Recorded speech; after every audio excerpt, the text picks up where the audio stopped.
जय श्री राम भक्तगणों, रामचरितमानस का ये अगला भाग प्रस्तुत है। राम नाम मणिदीप धरो, जीह दे हरिद्वार, तुलसी भीतर बार जो चाहे से उजियार। तुलसीदास जी कहते हैं कि यदि तू भीतर और बाहर दोनों ओर उजाला चाहता है तो मुख रूपी द्वार की जीव रूपी दहेली पर राम नाम रूपी मणिदीपक को रख। ब्रह्मा के बनाए हुए इस प्रपंच दृश्य जगत से भली भांति छूटे हुए वैराग्यवान मुक्त योगी पुरुष इस नाम को ही जीभ से जपते हुए तत्व ज्ञान रूपी दिन में जागते हैं और नाम तथा रूप से रहित अनुपम अनिर्वचनीय अनामय ब्रह्म सुख का अनुभव करते हैं। जो परमात्मा के गूढ़ रहस्य को यानी यथार्थ महिमा को जानना चाहते हैं वे जिज्ञासु भी नाम को जीभ से जपकर सिद्धियां पा लेते हैं।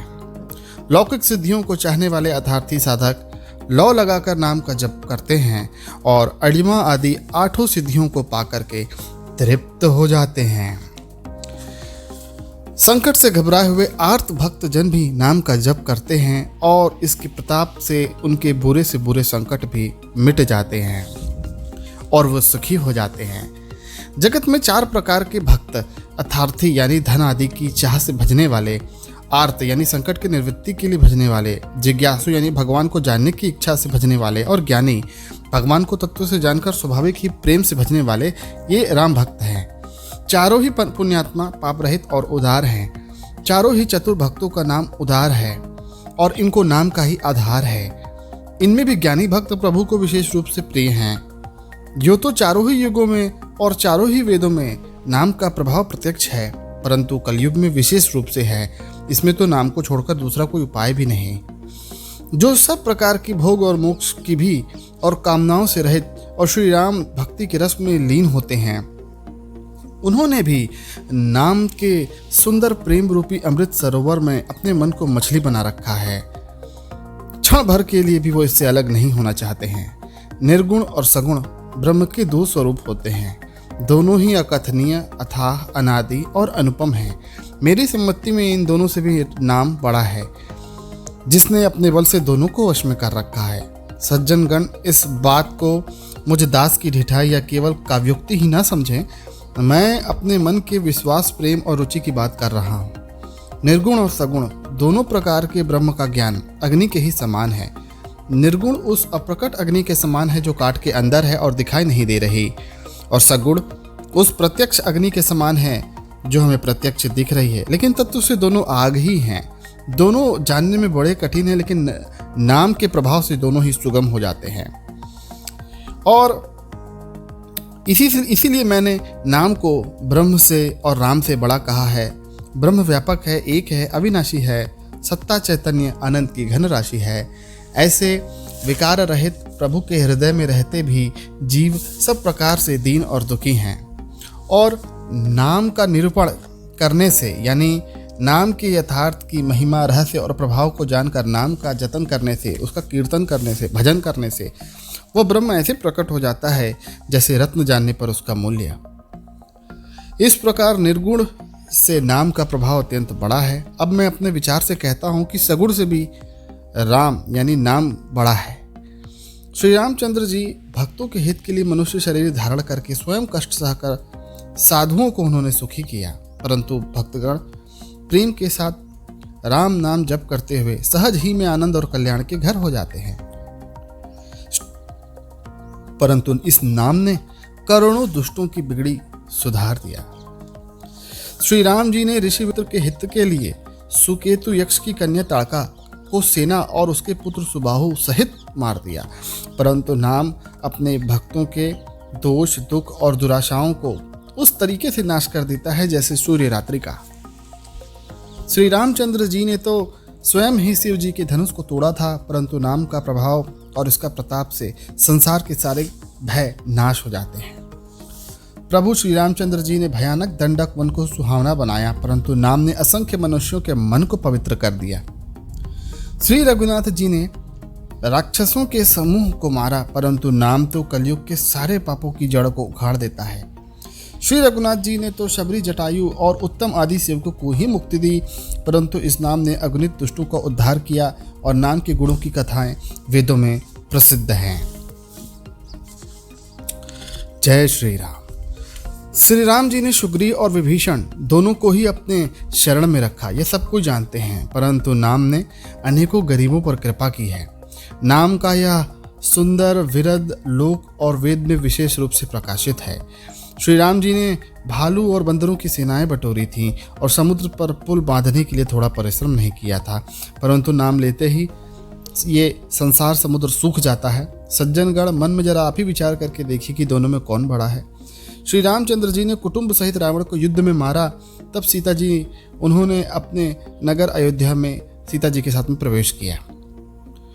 राम राजा हुए, अवध उनकी राजधानी। देवता, मुनि और मनुष्य वाणी से जिनका गुणगान गाते हैं, परंतु सेवक यानी जो भक्त हैं वो प्रेम पूर्वक नाम के स्मरण मात्र से बिना ही परिश्रम के मोह की इस प्रबल सेना को जीतकर प्रेम में मग्न हुए अपने ही सुख में विचरते हैं। नाम के प्रसाद से उन्हें सपने में भी कभी कोई चिंता नहीं सताती। इस प्रकार नाम निर्गुण ब्रह्म और सगुण ब्रह्म दोनों से ही बड़ा है। यह वरदान देने वालों को भी वर देने वाला है। श्री शिव जी ने अपने हृदय में यही जानकर 100 करोड़ रामचरित्रों में से इस राम नाम रूपी चरित्र को ग्रहण किया है। नाम ही के प्रसाद से शिव जी अविनाशी हैं और अमंगल वेश बना लेने पर भी मंगलों की राशि हैं। शुकदेव जी, सनकादि सिद्ध मुनि, योगीगण सब नाम के ही प्रसाद से ब्रह्म आनंद को भोगते हैं।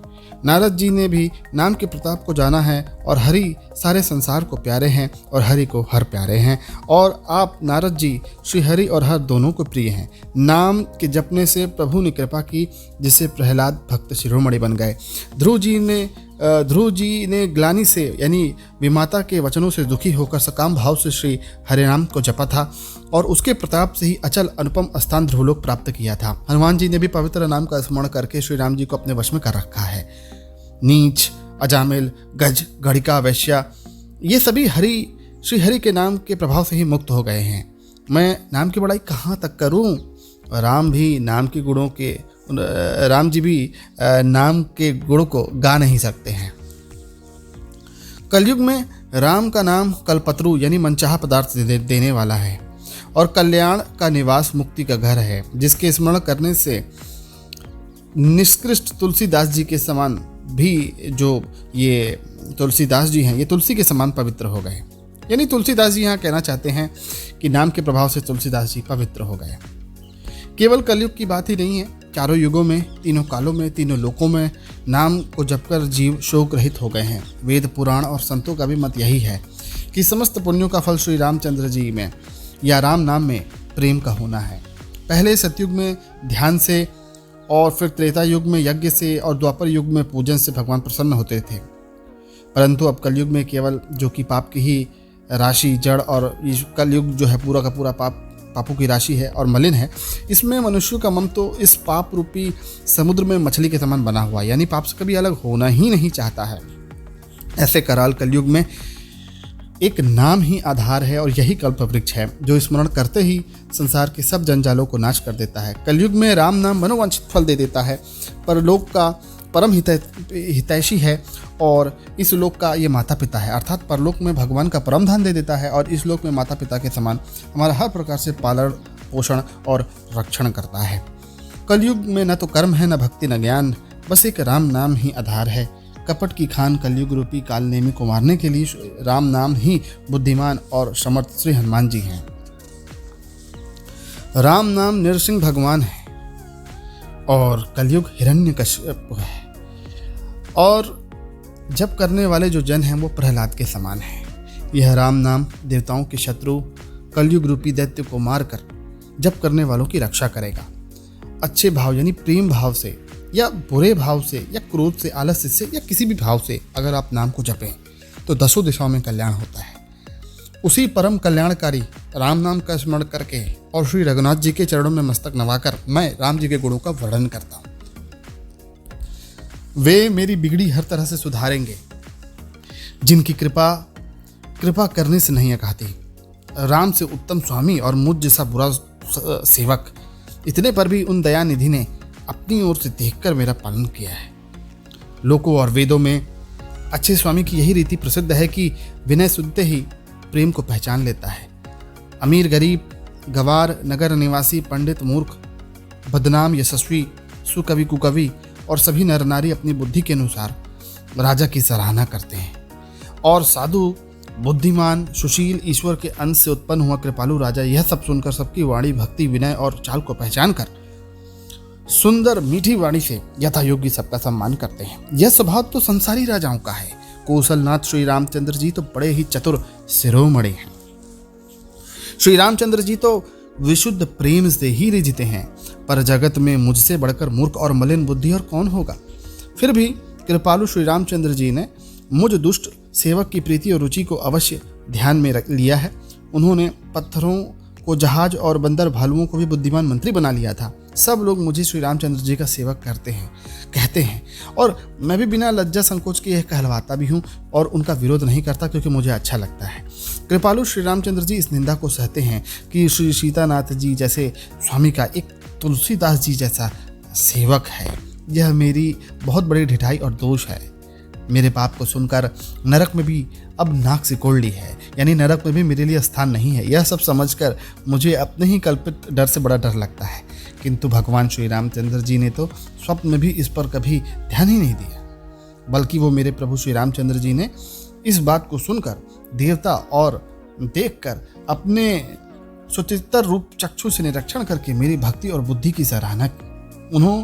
क्योंकि कहने में चाहे बिगड़ जाए, यानी मैं चाहे अपने भगवान का सेवक कहलाता फिरूं, परंतु हृदय में अच्छापन होना चाहिए। हृदय में तो अपने उन श्री रामचंद्र जी का सेवक बनने का युग नहीं मानकर पापी और दीन ही मानता हूँ। यही मेरा अच्छापन है। श्री रामचंद्र जी भी दास के हृदय की स्थिति जानकर रीझ जाते हैं।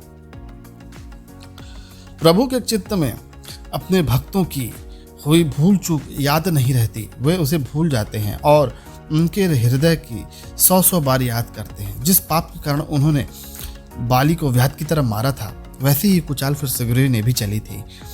वैसे ही करने विभीषण की भी थी, परंतु श्री रामचंद्र जी ने स्वप्न में भी उनके बारे में विचार नहीं किया। उल्टे भरत जी से मिलने पर उस समय श्री रघुनाथ जी ने उनका सम्मान ही किया और राज्यसभा में उनके गुणों का बखान किया।